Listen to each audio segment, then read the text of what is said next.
si se está iniciando. Como ya he dicho, lo de aprender psicología social es una experiencia transformadora que supone, pues, reestructurar de alguna manera nuestra percepción de la realidad social y la percepción que tenemos de nosotros mismos. A medida que nos vayamos adentrando en los contenidos de la materia, dejaréis de mirar vuestro comportamiento y el comportamiento de los demás como lo habéis visto hasta ahora. Y se me ponen los pelos de punta porque es verdad. Y aprenderéis a apreciar el impacto que las situaciones sociales en las que estamos inmersos tienen sobre todos los procesos psicosociales clave, sobre nuestros pensamientos, sobre nuestras emociones y sobre nuestras conductas. Y eso va a cambiar también vuestra aproximación a la realidad, vuestra manera de conduciros y vuestra manera de comportaros. Espero que con consecuencias altamente enriquecedoras, como la mayoría de las personas que se dedican a la psicología social que conozco. En este primer capítulo vamos a ver dos cosas, vamos a hacer dos cosas. Hablar de determinadas herramientas conceptuales, teóricas, que son claves para entender qué es la psicología social y lo que hace. Y hablar de las herramientas metodológicas que están a disposición de los psicólogos sociales para estudiar los fenómenos psicosociales. Eso os va a facilitar el tránsito por los demás temas de la materia, así que es importante que aunque este capítulo se os haga algo en alguna parte, sobre todo en las secciones centrales de metodología, lo estudiáis, lo releáis y tratéis de disfrutar, porque todo lo demás depende de esto. ¿Qué es lo que es la psicología social? La ciencia es una rama de la psicología que se ocupa de tratar de comprender cómo piensan, cómo sienten y cómo se comportan las personas en situaciones sociales. ¿Qué son situaciones sociales? Situaciones que implican una presencia, ya sea física o real, o imaginada o simbólica de otras personas. Después voy a decir que extraña cada uno de los tipos de presencia y voy a explicar que la presencia de los demás es ubicuo. Está en todas partes, desde que nos levantamos hasta que nos acostamos. La psicología social hace pues, lo mismo que otras ramas de la psicología. Estudia la tríada clave, el afecto, la convención y el comportamiento, pero desde una perspectiva que trasciende lo intrapersonal y lo puramente individual, conectando a los seres humanos con el contexto más amplio en el que estamos inmersos. ¿Cómo lo definimos? Como una disciplina científica cuyo objetivo es comprender, explicar y predecir la naturaleza, las causas y los mecanismos moduladores de los pensamientos, los sentimientos y el comportamiento de las personas en situaciones sociales. Claro, hasta aquí, que estudiamos cómo nuestros pensamientos, nuestros sentimientos y nuestra conducta dependen de los demás, no solo de variables de personalidad ni de las cosas que emergen de manera interna de nosotros mismos. ¿Por qué decimos que la psicología social es una disciplina científica? A algunos puede parecer extraño. Normalmente cuando estudiamos en el instituto se nos habla de ciencia y se nos pone la analogía siempre de las ciencias clásicas, la química, la física, la biología, pero no se habla de las ciencias sociales normalmente como ciencia o no se le da el mismo peso o el mismo empaque que a las ciencias clásicas. Las ciencias sociales son mucho más imprecisas que las ciencias clásicas, pero a pesar de eso son disciplinas científicas. ¿Por qué? Porque se adhieren a un conjunto de valores o de principios básicos que son comunes a todas las disciplinas científicas y peor que se caracterizan por el uso de una metodología definida, rigurosa y regulada para aproximarse al objeto de estudio. ¿Cuáles son los valores, los principios básicos que rigen la ciencia y que rigen la ciencia psicosocial en particular? Son 4. El primero de ellos es la objetividad, por lo menos el intento de objetividad. El segundo es el escepticismo. El tercero es la exactitud, la búsqueda de la exactitud. Y el cuarto, la apertura mental, la apertura de mirar. Vamos a ver en qué consiste cada uno de los principios. ¿Qué es la exactitud? La aproximación, la evaluación y la medición rigurosa y sistemática de los objetos de estudio. Cuando nos aproximamos al estudio de los fenómenos psicosociales desde una perspectiva científica, lo hacemos siempre con herramientas de medida que tratamos de conseguir que sean lo más precisas posible y no nos aproximamos de manera ingenua a dicho objeto. De hecho, la medida, la aproximación al objeto de estudio difiere de la observación que tiene lugar en condiciones naturales. Cuando observamos fenómenos psicosociales de manera natural, no buscamos exactitud. Es una observación casual, circunstancial, que está guiada en gran medida por los fenómenos, por las cosas que nos llaman la atención en un momento determinado y obviamente muchas cosas que no nos llaman la atención o no nos resultan destacables. ¿A qué se refiere la objetividad? Que es el segundo principio, que obviamente no a capturar la realidad tal y como es en sí misma, más allá de las herramientas de las que disponemos para aproximarnos a ella, pero sí se refiere a un intento de aproximarnos a la realidad dejando de lado nuestros prejuicios, nuestros sesgos, la influencia que puede tener nuestra historia personal o nuestros procesos emocionales. Obviamente nuestras trayectorias personales inciden en la manera en la que nos aproximamos a los fenómenos y eso se reconoce en la psicología.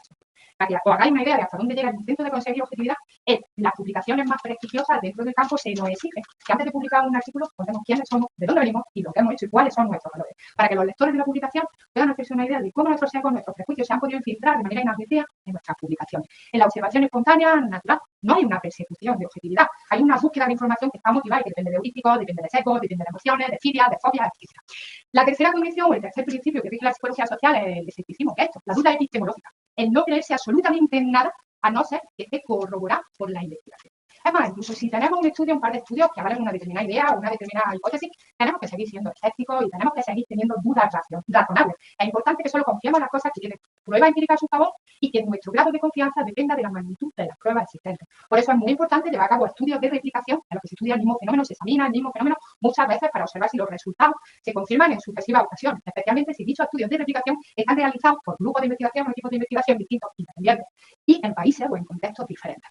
El último principio que rige la psicología social y la ciencia es la apertura mental. Muchas veces cuando elaboramos teoría o modelos, nos aferramos a dichas teorías y nos aferramos a dichos modelos y los tomamos como si fueran una manifestación directa de la realidad. Confiamos ciegamente en la veracidad de dichas teorías y de dichos modelos. Para ser científico, no hay que confiar en ellos. Tienes que tener siempre duda y tienes que estar siempre abierto a revisar los modelos teóricos, incluso a descartar tus propias teorías, que son muchas veces como tus propios hijos, cuando la evidencia no la apoya. Esos son los principios fundamentales que tenéis que adquirir a lo largo de la carrera. O sea, yo lo que quiero, no solamente cuando os enfrentáis a la psicología social, sino también cuando os enfrentáis a los contenidos de otra manera, que digáis que no posible, que no toméis al pie de la letra los contenidos de los manuales, que tengáis en cuenta que la evidencia acumulada de los distintos modelos teóricos es siempre parcial, que los modelos teóricos vigentes en un momento determinado no son los modelos teóricos que continúan vigentes 20 años después y que siempre hay cambios de paradigma o cambios de enfoque, que lo que hacemos nosotros aquí es construir ideas para tratar de capturar la realidad, porque las ideas que construimos no dejan de ser ideas o figuraciones mentales con apoyo empírico y compartidas. Son ideas. ¿Dudas? ¿Preguntas? ¿En casa? Vale. ¿Cuál es el objeto de estudio central de la psicología social y de cualquier área de la psicología? El comportamiento. ¿Por qué el comportamiento? Porque observable, porque puede ser medio. Y eso permite elaborar modelos teóricos, llegar a conclusiones que tienen un nivel mayor de precisión. Cuando hablamos de comportamiento tenéis que tener en cuenta que no estamos hablando solamente de conductas motórico-expresivas. No es de lo que se ve, no es de los pasos que da la gente ni de los movimientos musculoesqueléticos. Estamos hablando también de conductas expresivas que no son motóricas o no son fundamentalmente motóricas. Conductas que tienen que ver con el discurso verbal, con la expresión facial. ¿Por qué es importante estudiar el comportamiento y poner siempre el ojo en el comportamiento? Porque el comportamiento es el comportamiento es la única puerta que está a nuestra disposición para poder acceder a procesos que son evidentemente subjetivos, como las emociones, las cogniciones, las actitudes, las intenciones de conducta. Así que utilizamos cuestionarios verbales para medir y para capturar ese tipo de procesos, porque no se pueden capturar a la fecha actual, no te parará en el futuro, de ninguna otra manera. Cuando hablamos de estudiar el comportamiento, además, tenemos en cuenta que los procesos que no son directamente observables, las emociones, los pensamientos, las motivaciones, inciden en la conducta. Y tenemos en cuenta que es importante averiguar qué tipo de incidencia o qué tipo de efecto ejercen dichos procesos sobre el comportamiento. De todas maneras, la variable estrella de la mayoría de los estudios de psicología social, aunque a veces es inalcanzable el comportamiento. Una duda. Sí, hay una de los ítems que dice, cuando la persona no transmite sus pensamientos, sentimientos y actitudes, se puede inferir. ¿Cómo se puede inferir? A partir de la verbalización. ¿Tienes familia? Sí. ¿Cómo sabes lo que tu familia siente? Preguntándole cómo te sientes, ¿no? Ajá, pero si no transmite sus pensamientos, sentimientos, se puede inferir. O sea, esa persona, por ejemplo, no quiere decir las cosas. Si no quiere enseñar a compartir sus pensamientos contigo, hay claves, microexpresiones, determinados efectos emocionales que dilatan la verdad. Pero vamos más allá de eso. Si alguien no quiere compartir sus sentimientos, sus pensamientos, sus intenciones, sus actitudes contigo, no lo va. Lo que quiere decir esa frase es que cuando no la transmite, cuando no tienen intención de transmitirla, o que el hecho de que no la transmitan expresamente, objetivamente, no hay un impedimento para llegar a conocer. Yo no sé lo que piensas ahora mismo, pero te puedo preguntar. Tú no estás transmitiendo lo que piensas ahora mismo. ¿Lo que piensas? ¿Te dice lo que piensas? Comparte lo que piensas. No, es que cuando dice se puede inferir es como si existiera muy aparte de que existiera una fórmula para hacer que esa persona pueda expresar esa información. No hay fórmula mágica y si hubiera fórmula mágica, utilizar la fórmula mágica en contra de la voluntad de Dios, no sería respetable. La movida que vosotros ahora mismo no sabéis lo que pienso, no sabéis lo que siento, no sabéis cuáles son mis intenciones o mis actitudes. Pero podéis preguntarme por él. Y si tengo buena disposición, pues voy a preguntar. ¿Y si lo que me cuentas no es verdad? Tenemos que partir, en cierta medida, tenemos que partir de una solución más o menos razonable que las personas son de que hablamos, porque nuestra vida, nuestra supervivencia depende de eso. Si nos engañan, no vamos a hacer otra cosa. Hay mecanismos de detección del engaño que se utilizan sobre todo en el ámbito de la psicología clínica. Los psicólogos utilizan, se utilizan la criminalística, los psicólogos que hacen peritajes para los juzgados, por ejemplo, para dividir quién sería por la tutoría de su hijo, etc. Utilizan distintas herramientas, pruebas de cuestionario, incluso pruebas basadas en la observación conductual de los demás, que permiten averiguar con un cierto margen de error caso que alguien está mintiendo o está diciendo verdad. Nosotros no vamos a partir del supuesto de engaño, porque somos psicólogos sociales y un poquito frikis. Os he dicho que la psicología social, la disciplina científica que estudia cómo el comportamiento, los pensamientos y la conducta depende de la presencia de otras personas. Yo he dicho que hay tres tipos de presencia y que si tenemos en cuenta esas tres presencias no hay momento en el que no haya presencia. ¿Cuáles son esas presencias? La presencia física real de otras personas, como la que se está produciendo aquí, estamos todos juntos en el mismo espacio. El segundo tipo de presencia es la presencia imaginada de otras personas. Pensad en el efecto de regulación sobre vuestra propia conducta que tiene imaginaros las expectativas de personas que son importantes para vosotros. Por ejemplo, de que a dejar de fumar o a dejar de beber o a practicar ejercicio físico. Siempre se nos pasa por la cabeza lo que piensan nuestros padres, lo que piensan nuestra pareja, lo que piensan nuestros amigos. En ese sentido, las imágenes de los demás que pululan por nuestra cabeza determinan lo que sentimos, lo que pensamos y lo que hacemos. O en la angustia emocional que sentimos cuando pensamos que alguien de nuestro curro o un colega tiene una imagen negativa de nosotros, a lo mejor ni siquiera se corresponde con la realidad. Imaginarnos algo que no ese posicionamiento nos fastidia a nivel emocional profundamente y puede llevar a inhibirnos y a retraernos.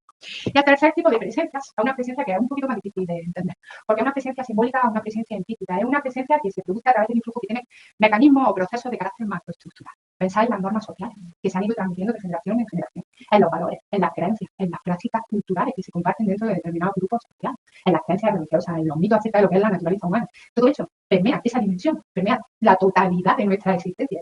Desde que nos levantamos hasta que nos acostamos, pues nos enseña la psicología social, estudia la totalidad de lo que es el ser humano. Esa última presencia también podría ser subconsciente. No. O sea, la típica voz que tenemos a veces de, guau, pues haces esto, no hagas esto, porque haces lo otro, que te cuestionas todo. Como que a veces parece que estás jugando a ti mismo, como si fueres una persona, no sé si me entiendes. Puede ser no plenamente elaborada de manera consciente, pero no es subconsciente en el sentido psicoanalítico. Aunque si internalizamos los valores, internalizamos las normas de nuestra cultura, muchas veces a través de procesos de socialización primaria. Lo que tiene lugar en el seno de la familia, lo que tiene lugar en el seno de la escuela. Y no es que lo que hay que internalizar son muchas cosas que están bien y mal. Y que lo que está bien y mal no es de nuestra cultura, sino de la verdadera naturaleza del mundo. Entonces, cuando nuestra conducta no se ajusta plenamente a eso, sujeto que se llama del inconsciente o lo que sea, que esto está mal, o hay que ver qué idiota eres, o lo que sea. Pero no es inconsciente en sentido psicoanalítico. Sí que es verdad que la influencia simbólica de la cultura de la sociedad se produce muchas veces sin intentar. ¿Cuántas veces habéis parado a reflexionar acerca de que el hecho de que lo que sois es fruto de vuestra cultura y de vuestra cultura? Somos todos frutos del presente. Y no proyectamos hacia el futuro. ¿Más cosas? Eso de inferir puede llevar a interpretaciones que son reales. Puse esta pizarra porque es imposible. Si quieres plantear algo, aprovecha ahora. Bueno, este es uno de los cuadros, los que tengáis el manual a la mano, apuntad porque este es uno de los cuadros que se centra en los saludos interpersonales, concretamente los saludos de apertura. Y no vamos a hablar acerca de ello porque la conexión con respecto a los contenidos de la asignatura está generando en sustancia. La psicología social está interesada, persigue comprender las causas y los condicionantes, los determinantes del comportamiento social humano y si os planteáis por un momento cuáles son dichos condicionantes, seguro que a todos vosotros se ocurre un puñado. La conducta social depende de un mogollón de factores, de las características físicas de las personas con las que interactuamos, de las conductas y las emociones que manifiestan las personas con las que interactuamos, de los grupos a los que pertenecemos y a los que pertenecen las personas con las que interactuamos, de las ideas que rondan por nuestra cabeza cuando nos relacionamos con otros, de factores de naturaleza fundamentalmente ambiental y de factores de carácter biológico. Vamos a ver cada uno de estos factores.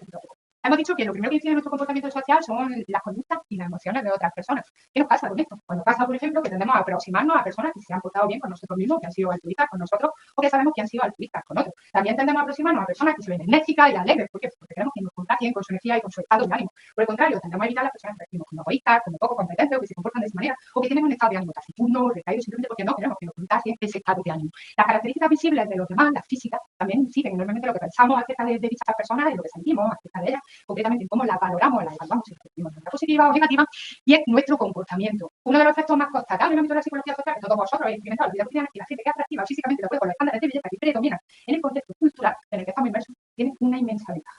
Tienen una inmensa ventaja en la búsqueda de pareja, en la obtención de trabajo, en la promoción laboral, incluso en el ámbito social. ¿Por qué? Porque hay un efecto halo. ¿Qué es eso? La tendencia a asumir que la apariencia física favorable se asocia con otras cualidades que también son favorables, como por ejemplo la competencia o la sociabilidad, incluso la moralidad. Cuando hablamos de la influencia que tienen las características visibles de otras personas sobre el comportamiento social, no solamente estamos hablando de información que se transmite, que se capta a través del ojo, estamos hablando también de información que se captura a través de otros sentidos. Ahora, después veremos un ejemplo centrado en el sentido del olfato, pero voy a poner un ejemplo personal de información captada a través del sentido del oído. Yo he estado trabajando 20 años en el ámbito de la política y de la acción medioambiental y tenía una compañera de grupo que era absolutamente maravillosa, súper sociable, súper moral y más lista que nada, pero tenía voz de pito. Una voz de pito extremadamente desagradable, sigue teniéndola. ¿Qué hacía la voz de pito? Y evitar a esa muchacha. En la medida de lo posible, no quería llamarla por teléfono, no quería interactuar con ella, ni telefónica ni presencialmente, porque el sonido de la voz de pito me dañaba. Sí. Además de eso, la pertenencia grupal, la propia y la de las personas con las que interactuamos, también incide en nuestra conducta. Pero ¿sabes lo que sucede con los distintos grupos de edad? Las personas mayores no le hacemos ni puñetero caso, porque creemos que no tienen control sobre su propia conducta o que no son válidas socialmente, que están chocheando. Tampoco le hacemos caso a los niños pequeños. El hecho de ser mujer en vez de hombre plantea desventaja. El hecho de ser negro en vez de blanco plantea desventaja en nuestro contexto social. La pertenencia grupal es uno de los factores más determinantes del comportamiento social humano. Durante mucho tiempo, cuando hemos aspirado a un determinado puesto de trabajo, se nos ha pedido que presentáramos un currículum vitae elaborado, incluyendo nombre, apellido, lugar de residencia, fecha de nacimiento y una foto. Y todos nos sacamos una foto maravillosamente mona, lo mejor posible, lo mejor a nuestro alcance, siendo conscientes de que la información no relevante acerca de la competencia de la persona, información de naturaleza grupal, puede incidir negativamente en los procesos de contratación de los miembros de colectivos sociales que se encuentran en una situación de exclusión social o de vulnerabilidad social. Cada vez se está extendiendo más la práctica del currículum vitae ciego, en la que se pide a los aspirantes que incluyan fotos, que incluyan nombre, apellido, etcétera, para no secar el procedimiento de selección de personas por factores que son irrelevantes, que me cuenta solamente el mérito. IKEA, por ejemplo, ha sido una de las empresas pioneras de la implantación del currículum vitae ciego dentro de Eso está pasando. Y eso va a ser probablemente demandable a nivel legal. De aquí a dentro de pocos años va a haber una normativa legal que se va a publicar en el BOE que le indica a todas las empresas que los currículum vitae tiene que ser ciego. ¿Qué he hecho? La he liado. ¿Por dónde íbamos? 7, 8. Ya os digo que hasta que me acostumbre a esto, vale. Salud fuera. Esta, vale. Pues vámonos aquí.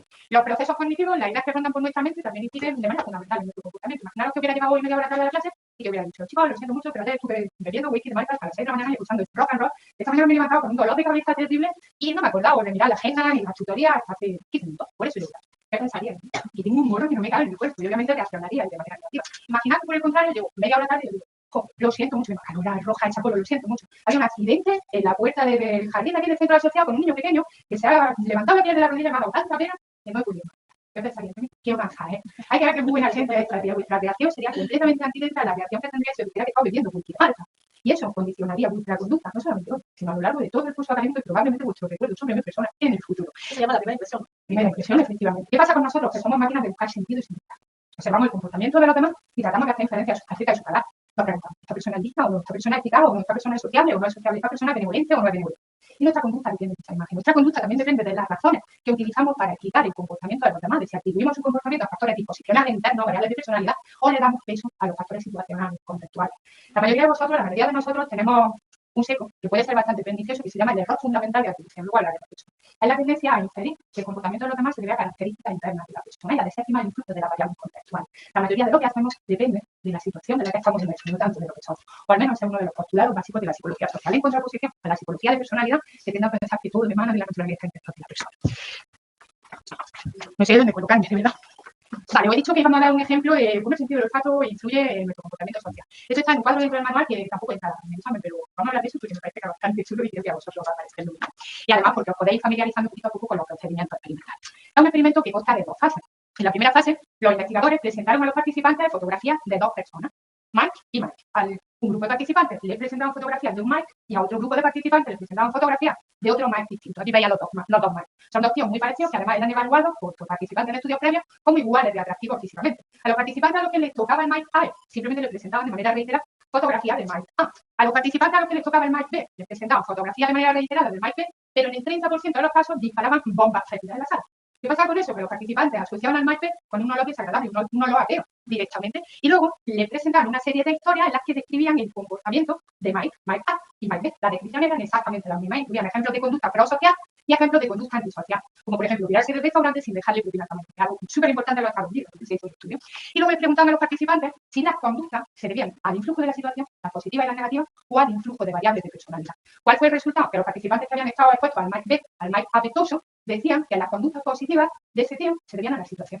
No a la situación que a fuerza activa de comportarse de manera buena. Y que las conductas negativas se debían a su carácter. En el caso del Mike A, que no olía mal, las conductas positivas se atribuían en mayor medida a su carácter y las negativas en mayor medida a la situación. Ahí veis que hasta como huelen los demás influye en nuestros juicios sociales. ¿Dudas, preguntas?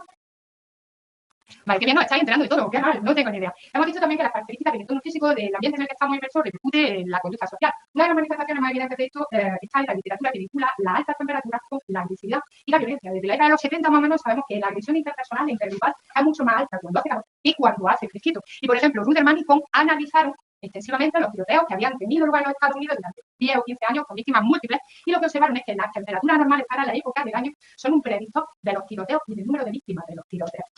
Los tiroteos son más frecuentes cuando las temperaturas son anómalas, cuando la gente tiene tiempo libre para matar a los demás y para quedarse a tiros con los demás. En fines de semana, en festividades importantes, y también descubrieron que las anomalías térmicas que tienen más efecto son aquellas que se deben a un aumento de la temperatura respecto a la temperatura externa. No penséis que el calor agobiante de 50 grados de España a la sombra incita a la gente a matar. Lo que sabemos es que el calor se relaciona con la agresividad no de manera lineal, sino en forma de U invertida. Es decir, la agresión aumenta a medida que la temperatura aumenta hasta que la temperatura se vuelve súper agobiante y nos sentimos estos polvos y nos quedamos en el sofá o tirados en el suelo. Otro ejemplo que no está en el manual de cómo el ambiente físico incide en nuestros procesos cognitivos y conductuales. Viene de la psicología ambiental, que es una rama de la psicología que estudia las relaciones de los seres humanos con los ambientes construidos, artificiales y naturales. En las últimas décadas se le ha prestado un mogollón de importancia a la creación de espacios arquitectónicos que tienen un carácter orgánico o natural y que incorporan elementos del mundo natural dentro de la edificación. Por ejemplo, plantas, acuarios, vistas bonitas, que sabemos acerca de eso. Pues sabemos que la gente que vive en un entorno así o que trabaja en un entorno así rinde muchísimo más a nivel cognitivo que la gente que está en un entorno que es puramente artificial. Y no solo eso, es más sociable, más altruista y más amable con los otros. Así que tener una planta en un despacho puede dar lugar a un mayor rendimiento cognitivo, convertirnos a nosotros mismos y a los demás en personas más amables. Y cuando se trata de personas mayores que viven en residencias de ancianos, pues prolongar su vida. Otra cosa que pone de manifiesto que el ambiente físico en el que vivimos incide en nuestra conducta tiene que ver con la presencia del dinero. Cuando hablamos de dinero, ¿en qué pensamos? En más, ¿no? Más, hay que correr, hay que conseguir más, tenemos que darnos prisa y además una actividad. El dinero es lo único importante. Pues sabemos que cuando la gente está en contextos físicos en los que hay dinero presente, un billete de dólar dejado casualmente encima de una mesa pierde la capacidad para disfrutar del momento presente. Esto se ha puesto de manifiesto en un experimento de, no puedo decir el nombre, colaboradores, en el que presentaban a los participantes en una condición, un billete encima de una mesa, la condición experimental, y a los participantes en otra condición no les presentaban nada. Y luego, por el pretexto de hacer un estudio distinto, les daban unas cuantas de onzas de chocolate y les pedían que indicaran cómo de agradable, de palatable era el chocolate. Grabaron a los participantes mientras que probaron el chocolate y luego le dieron la grabación a un conjunto de estudiantes no graduados y les pidieron que evaluaran dos cosas: el tiempo que los participantes invertían comiéndose el chocolate y la expresión de satisfacción facial que tenían los participantes cuando se comían el chocolate. ¿Qué encontraron? Que los participantes que no habían visto el dinero antes invertían más tiempo comiéndose el chocolate y tenían una cara de disfrute mucho más grande. Una pregunta, ¿los nombres de todos los expertos y eso, ahí sabes lo que cantan? No, afortunadamente, pero ni siquiera cuando nos dedicamos a la investigación, algunas que son impronunciables. Vale, hemos dicho también que otra de las características del comportamiento social, pues, son los procesos, los factores biológicos de carácter genético, de carácter neural, de carácter endocrino, etcétera, que influyen directamente y ejercen una influencia bastante poderosa sobre nuestras emociones y sobre nuestras conductas. Tenéis que tener ojo con esto porque la incidencia de los factores de índole biológica sobre el comportamiento social no es unidireccional. El comportamiento también incide en la biología. Por ejemplo, hay un montón de estudios llevados a cabo con miembros de poblaciones en conflicto que han sufrido guerras, atentados, desolación, miseria, violaciones de los derechos humanos masivas, que ponen de manifiesto que la incidencia de trauma durante la primera infancia genera cambios neurales que son, pues, en gran medida irreversibles y que provocan depresión, ansiedad severa, sentimientos de incapacidad, nivel de conducta prosocial y largo, etc.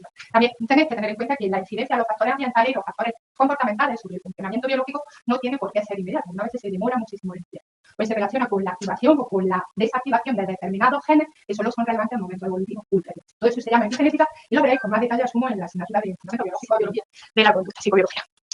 Vale, hemos dicho que la psicología social es una ciencia, hay que estudiar el comportamiento social humano. La psicología social es una ciencia porque, como todas las demás ciencias, pretende derivar una serie de principios o de leyes básicas sobre el comportamiento social que son aplicables universalmente. Esto no quiere decir que los psicólogos sociales estén solamente interesados por universal. Obviamente el descubrimiento de universal es importante, pero al mismo tiempo tenemos que tener en cuenta que hay muchas culturas con muchas diferencias entre ellas y que la velocidad con la que están cambiando las cosas también tienen su efecto. Por ejemplo, las diferencias en culturas son muy importantes porque en las distintas culturas nos venden, nos presentan distintos mitos acerca de lo que es el ser humano. Y esos mitos acerca de lo que constituye ser hombre terminan incidiendo en nuestras condiciones, en nuestros afectos y en nuestra conducta en todos los ámbitos. En culturas occidentales, ricas, democráticas, industrializadas, en gran medida como la nuestra, se nos vende el mito de que los seres humanos somos individuos, átomos, entidades completamente separables y divisibles respecto del contexto en el que estamos inmersos. Y se nos vende la idea de que los demás, de que el mundo físico y social en el que estamos es como una especie de escenario o de telón de fondo en el que discurre nuestra vida. ¿Qué pasa con eso? Que nos insta a perseguir metas individuales. Logro, aceptación social, aprobación, distintividad positiva, unicidad, que quiere ser distinto de todo.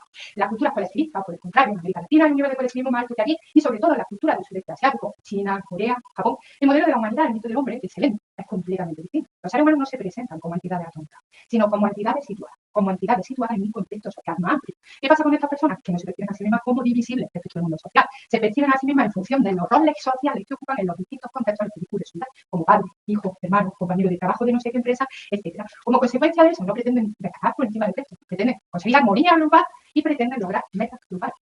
Esto influye en todo, influye en procesos cognitivos, por ejemplo, las personas que son individualistas, que conciben a los seres humanos como entidades atómicas, tienen a tener un estilo de pensamiento analítico, se fijan en elementos concretos y no se fijan en el contexto. Las personas que son de cultura colectivista no se fijan en los elementos separados, se fijan en el contexto. Nosotros como individualistas vemos las dos, los colectivistas ven dos y se pierden de algo. Hay diferencias también en los procesos atributivos, en cómo explicamos el comportamiento de los demás. Yo he hablado del error fundamental de atribución y de que nosotros tendemos a decir que el comportamiento de los demás o a pensar que el comportamiento de los demás se debe a superar. Las personas de sociedades colectivistas perciben en mayor medida que nosotros la influencia y el poder de determinación que ejercen los factores contextuales sobre el contexto, sobre el comportamiento. Nosotros valoramos la autenticidad. Hay que ser auténtico en todas las circunstancias, aunque eso fastidie a otros. Las personas de culturas colectivistas valoran la flexibilidad. Hay que cambiar de comportamiento atendiendo al contexto en el que uno está inmerso. No me puedo comportar de la misma manera con mi amigo íntimo que con mi padre, a quienes le debo respeto, o con mis compañeros de trabajo, en el contexto laboral, donde debo asumir un rol profesional, en vestimenta, en postura, en aproximación a otro. Además, dentro de la misma cultura estamos inmersos en una vorágine. Vosotros habréis dado cuenta de eso. Estamos cambiando a velocidad hiperacelerada. El advenimiento de la inteligencia artificial y la solución de tareas cada vez más complejas por parte de la IA, los grandes conflictos mundiales que amenazan la estabilidad planetaria, todo ese tipo de cosas, inciden en nuestra visión del mundo y también en la visión que tenemos acerca de nosotros mismos y terminan traduciéndose en cambios afectivos, conductuales, etc.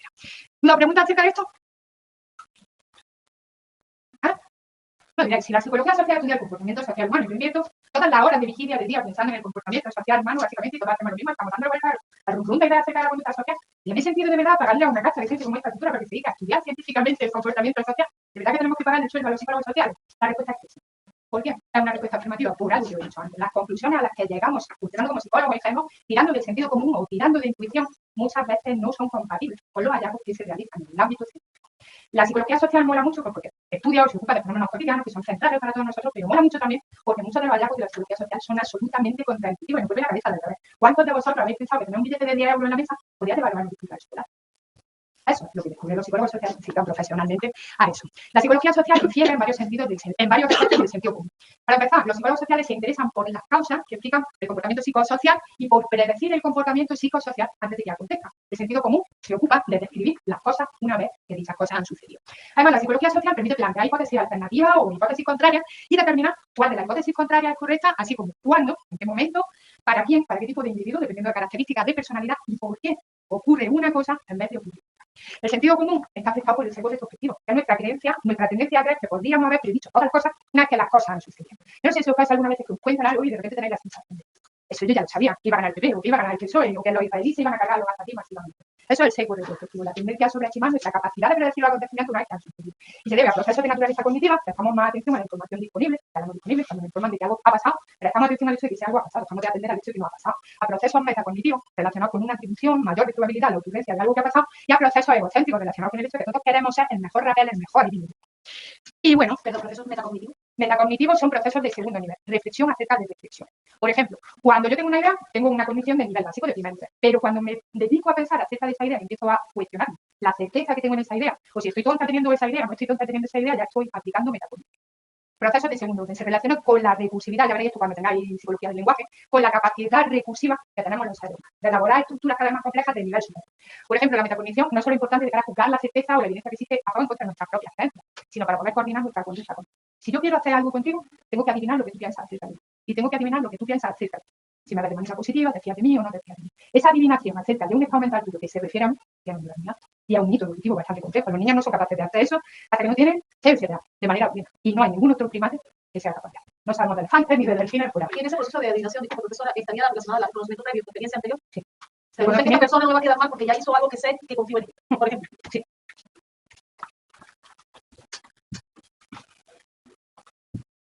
Más cositas. Vale, el sesgo retrospectivo, esto tampoco entra en el examen, así que no vamos a ahondar en ello. Yo he dicho que el sesgo retrospectivo depende de procesos cognitivos, metacognitivos, que hemos hablado en eso, y procesos motivacionales. Básicamente, la motivación de autosuficiencia, el deseo que tenemos todos los seres humanos de tener una imagen positiva de nosotros mismos, lo que incluye también percepciones de competencia en cuanto a nuestra capacidad física.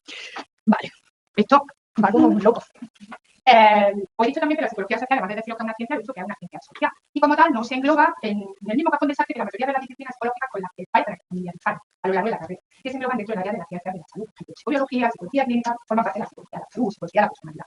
La psicología social, en contraposición a eso, es una disciplina social, una ciencia social. Como tal, cae dentro del mismo cajón de desastre que el resto de ciencias sociales. La antropología, la sociología, la historia, la economía, etc.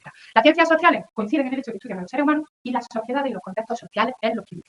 Y difieren en el tipo de aspectos de la vida social en los que se centran o que abordan. Las ciencias sociales parten de principios, de supuestos fundamentales que tienen una naturaleza distinta. Estudian distintas facetas o dimensiones de la vida social y además abordan su objeto de estudio utilizando metodologías que difieren. Vamos a ver las diferencias que existen entre las ciencias sociales y cómo se relacionan, comenzando con la antropología. En la antropología, la disciplina científica que se ocupa del estudio de la cultura humana, es decir, de los procesos a través de los cuales los valores, mitos, creencias compartidas o prácticas compartidas con los miembros de una comunidad se transmiten de generación a generación. Hasta hace relativamente poco tiempo, la psicología social y la antropología no estaban íntimamente relacionadas, pero ahora los puntos de conexión son múltiples. Es imposible comprender el comportamiento social humano si no tenemos en cuenta la cultura de la que procede el origen.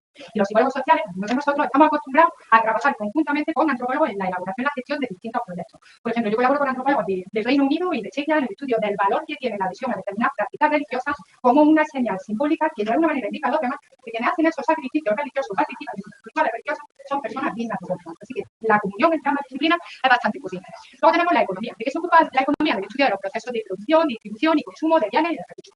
La relación entre la psicología y la economía es similar a la relación entre antropología y psicología. Durante mucho tiempo no hemos ignorado lo uno a lo otro, pero ahora tenemos modelos, tenemos ideas que aunan ambas disciplinas. Por ejemplo, dentro del ámbito de la psicología hay varios modelos teóricos que se basan en la asunción de principios que son propios de la economía clásica, como la teoría del intercambio, que fue desarrollada para explicar el mantenimiento de la ruptura de determinadas relaciones sociales, incluyendo las relaciones románticas, y aplica principios como el principio de la maximización del interés personal, el principio del análisis racional de coste y beneficio que se deriva de la permanencia de la relación o la ruptura de la relación y el principio de interdependencia. Por otra parte, los economistas han pensado tradicionalmente que los psicólogos sociales están un poco locos porque estudiamos cosas simbólicas que no inciden verdaderamente en el comportamiento de los seres racionales. Eso ha cambiado hace unos pocos de años. Ahora hay toda una rama dentro de la economía que se llama economía conductual y ha abandonado los principios de la economía clásica y admite la idea de que los seres humanos no somos animales racionales, no nos dedicamos siempre a maximizar nuestro interés personal y no hacemos siempre análisis de costes y beneficios detallados de las distintas opciones que se nos presentan. También tengo estudios dentro de este ámbito. Yo estudio la radicalización violenta, la desradicalización y la desvinculación de la violencia, con distintos grupos además. Terroristas islamistas aquí, miembros de ETA, que de Tamil en Sri Lanka, la FARC en Colombia. Si hay algo que tienen todos esos grupos en común y las personas que se implican en actos violentos extremos de esos grupos en común, es que no están haciendo un análisis racional ni examinando los costes y los beneficios que se derivan de su conducta. Lo hacen porque tienen una vinculación visceral, emocional, profunda con determinados postulados, con determinadas ideas y con otros miembros del grupo. ¿Qué pasa con la historia? La historia se dedica básicamente a realizar un análisis crítico del pasado a través de la revisión, la evaluación de textos documentales para explicar por qué las cosas han sucedido de una manera en vez de otra, para entender también lo que está sucediendo en el presente y para hacer predicciones históricas. Nos están echando. Hasta hace poco no había interacción entre ambas disciplinas, pero cada vez más los psicólogos sociales recurren al saber acumulado por los historiadores para proveer de contexto a sus modelos teóricos. La ciencia política se ocupa del estudio científico, la práctica política, del análisis de los sistemas políticos, y los psicólogos sociales también trabajamos en el ámbito de la política. Yo, por ejemplo, estudiamos la intención de voto, la ideología política, el conservadurismo, el liberalismo político, la adhesión a determinados líderes políticos, etc. Y por último, viene la ciencia social, que entronca más con la psicología social, que es la sociología. Los psicólogos sociales y los sociólogos competimos por publicar en la misma revista, competimos con los mismos puestos de trabajo y competimos para que los modelos teóricos de la respectiva área propia alcancen más relevancia a nivel teórico y aplicado. Tenemos dos enfoques distintos. Los sociólogos se centran en el contexto social, fundamentalmente en variables estructurales, y consideran que los individuos, que las personas que habitan en esos contextos son casi muy diferentes. Los psicólogos sociales, que como el contexto importa, ya os lo contaba antes, pero el contexto incide sobre los seres humanos a través de procesos que ocurren en su corazón, en su cabeza. Así que tenemos que estudiar esos procesos. Y bueno, estudiamos la interacción entre contexto social, la forma de pensar, de sentir, de comportarse de la persona, dándole una perspectiva más psicológica, más interna. Y con esto tengo que dejar porque nos están echando mucho. ¿Tenéis alguna duda, alguna pregunta? Lo que tenéis que hacer es firmarme. Bueno. Pasad buena tarde desde casa, chicos. En Calhuasi, en el centro, por Dios. Aquí me